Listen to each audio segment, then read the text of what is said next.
بالمعروف، اپنی بیویوں کے ساتھ اچھا سلوک کرو.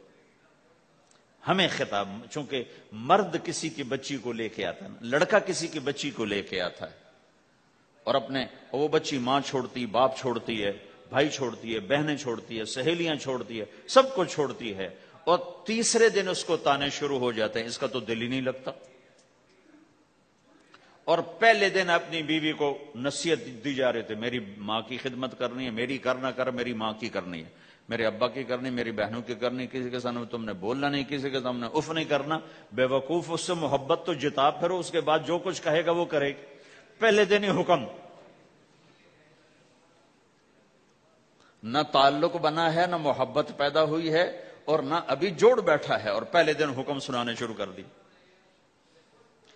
اس کے ذمہ نہ تیری ماں کی خدمت ہے، نہ تیرے باپ کی خدمت ہے، نہ تیری بہنوں کی خدمت. یہ ساری خدمت تو تیرے ذمہ ہے. ہمارا سسرال کا معاشرہ بڑا ظالم ہے. لاکھوں میں کوئی ایک گھر بچا ہوا تو الگ بات ہے، ورنہ میں تو دنیا پھری ہے، کیا دنیا دار کیا دیندار، سب ظلم ہی ظلم ہے. اتنی نیک عورتیں تہجد گزار مصلی سے اٹھتی نہیں، تسبیح ہاتھ میں ہے، لیکن جب وہ ساس بنتی ہیں تو ایسا ظلم ان کے اندر سے نکلتا ہے کہ کانپ اٹھتے ہیں در و دیوار.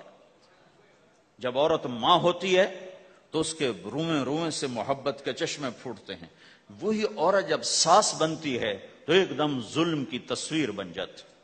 اسے اپنی بہو میں کوئی خوبی نظر ہی نہیں آتی، عیب ہی عیب نظر آتے ہیں. اپنے بیٹے کو بھڑکاتی رہتی ہے، یہ کرتی ہے، یہ کرتی ہے. اور ویسے بے وقوف ہیں، کوئی ماں کی وجہ سے بیویوں کو تباہ کر دیتے ہیں، کوئی بیویوں کی وجہ سے ماؤں کو تباہ کر دیتے ہیں. یہ دونوں ظلم ہیں. ماں کی وجہ سے بیوی پہ زیادتی نہ کرو، بیوی کی وجہ سے ماں پہ زیادتی نہ کرو. بیوی کا اپنا مقام ہے، ماں باپ کا اپنا مقام ہے، بہنوں کا اپنا مقام ہے. 100% شکایات جھوٹی ہوتی ہیں، سب جھوٹ ہوتا ہے. اس لیے میرے رب نے دستور بتایا، ان جاءکم فاسق بنبأ فتبینوا. جب کسی کی خبر سنو، کوئی کمی کوتاہی سنو، اول تو سنو نہیں، اگر سننی پڑ جائے تو تحقیق کر لو، تحقیق کر لو. قاضی ایاس کے پاس آئے، ایک شخص آیا روتا ہوا، ہائے مر گیا، ہائے مر گیا. تو ان کے ساتھ ایک آدمی بیٹھے تھے، کہنے لگے حضرت اس کا قضیہ جلدی سے سن لیں، بیچارہ بڑا مظلوم لگتا ہے. کہنے لگے چپ کر، یوسف علیہ السلام کے بھائی بھی رات کو روتے ہوئے باپ کے پاس آئے تھے. ہر رونے والا مظلوم نہیں ہوتا، ہر رونے والا مظلوم نہیں ہوتا.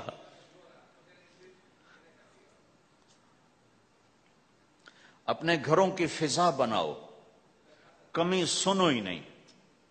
تمہاری بیوی ماں کی کمی بتانے لگے، کہا نہ مجھے نہ بتاؤ، تیری بڑی مہربانی. تمہاری ماں تمہاری بیوی کی کمی بتانے لگے، کہا اماں مجھے نہ بتا، تیری بڑی مہربانی. گھر کی فضا ایسی بناؤ کہ کسی کی کمی کا تذکرہ نہ ہو، تو اللہ کی قسم تمہارا گھر جنت کا نمونہ بن جائے گا. یہ معاشرت کا دین بتا رہا ہوں، معاشرت کا دین. اپنی بیوی کی خوبیوں کی تعریف کرو، کمیوں پہ پردہ ڈالو. بیویوں کے ذمہ ہے خامد کی خوبیوں کی تعریف کریں. انسان حوصلہ افزائی کا محتاج ہوتا ہے.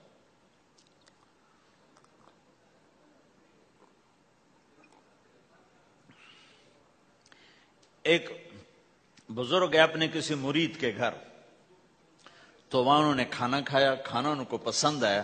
کہنے لگے اپنی بیگم کو پردے میں بلاؤ. تو انہوں نے اپنی بیگم کو پردے میں بلایا، کہا بیٹی میں نے تیرا ہاتھ کا کھانا کھایا، بہت مزیدار تھا، اللہ تمہیں جزائے خیر دے، تم نے بہت اچھا پکایا. تو وہ زارو قطار رونے لگی. تو انہوں نے پوچھا بیٹی کیا ہوا، میں نے تو کوئی ایسی بات نہیں کی. کہ نہیں حضرت آپ کی بات پہ رونا نہیں آیا، رونا اس پر آیا ہے کہ 30 سال سے میں اس شخص کے ساتھ رہ رہی ہوں، کبھی ایک دفعہ اس نے میرے ہاتھ کے پکے کی تعریف نہیں کی.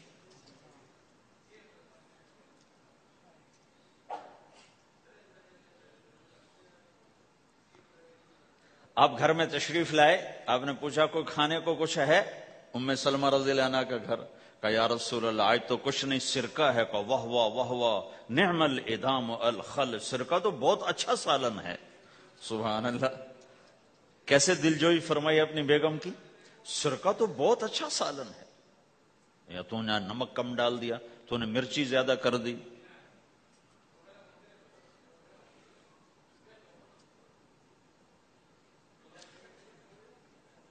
ہم رائمنڈ میں پڑھتے تھے نا، تو پکانا ہمارے ذمے ہوتا تھا، تو ہمیں پتا کہ پکاتے ہوئے کیا گزرتی۔